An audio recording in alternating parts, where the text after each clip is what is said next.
आज आपण भातासोबत अशी गरमागरम चविष्ट आणि गावरान पद्धतीची भाजी बघणार आहोत. तर आज आपण डाळ नाही बनवलेली, तर ही भातासोबत भाकरीसोबत सुद्धा भाजी खाऊ शकता, पण भातासोबत सुद्धा मस्त टेस्टी अशी लागते.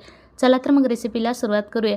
ही बघा हरभऱ्याच्या पानांची सुकी भाजी आहे. तर ही सुकवून अशी चोळून आणि पाकडून घेतलेली आहे. तर मस्त टेस्टी अशी गरगटी भाजी तयार होती. याच्यामध्ये 1 चमचाभर एवढं बेसन पीठ घालायचे, म्हणजे छान दाटसर अशी भाजी तयार होते. चवीपुरतं मीठ घालून घेतले, अर्धा चमचा हळद घातली, 1 चमचा लाल तिखट घालायचे आणि 2 चमचे भाजलेल्या शेंगदाण्याचा कूट घालायचे.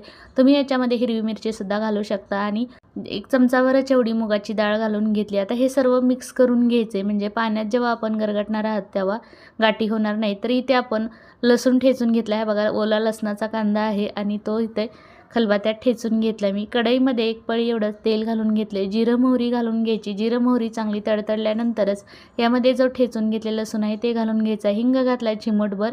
आता लसूण परतून घ्यायचा आणि याच्यामध्ये आपण 1.5 ग्लास एवढं पाणी घालून घेणार आहोत, कारण ही पातळ भाजी करायची आहे. जेवढी आपल्याला बनवायची आहे तेवढं पाणी घालून घ्यायचं. तर हे बघा पाण्याला चांगली उकळी आली की आता आपण हे सर्व भाजी मिक्स करून घेतलेली घालून घेतली. अगदी साधी सोपी रेसिपी आहे आणि एवढी खमंग टेस्टी भाजी लागते. मस्त खमंग असा वास सुटलेला आहे बघा. बेसन शिजेपर्यंतच ही भाजीला वेळ लागतो शिजायला. मस्त भाजी शिजलेली आहे. गरमागरम भात घेतला आहे आणि त्यावर ही भाजी, ओला कांदा, मस्त टेस्टी अशी भाजी तयार होते. तुम्हीसुद्धा नक्की करून बघा. तुमच्याकडे जर अशी भाजी मिळत असेल तर. व्हिडिओ जर आवडला असेल तर एक लाईक करा आणि चॅनलला सबस्क्राईब करा.